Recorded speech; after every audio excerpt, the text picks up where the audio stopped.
দর্শক, এই ভিডিওটা লক্ষ্য করলে আপনারা কিভাবে একটি স্মার্ট চুলো সহজে তৈরি করা যায় বাড়িতে, সেটা আপনারা অবশ্যই শিখতে পারবেন। তো কি উপকরণ লাগে, কিভাবে তৈরি করা যায়, সেই বিষয়টা আজকের ভিডিওতে আমি আপনাদেরকে দেখাবো। তো চলুন দেখি।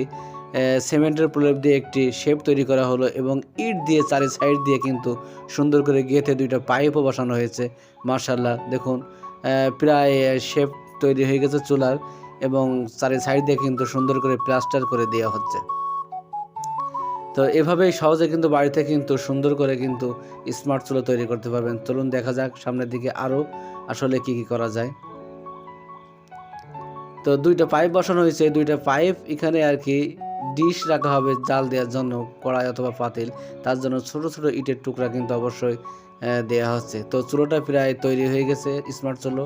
তা এরকম ধরনের নিত্য নতুন ভিডিও দেখতে আমাদের লেটস গো ফেসবুক পেজটি ফলো করে অবশ্যই পাশে থাকবেন বন্ধুরা।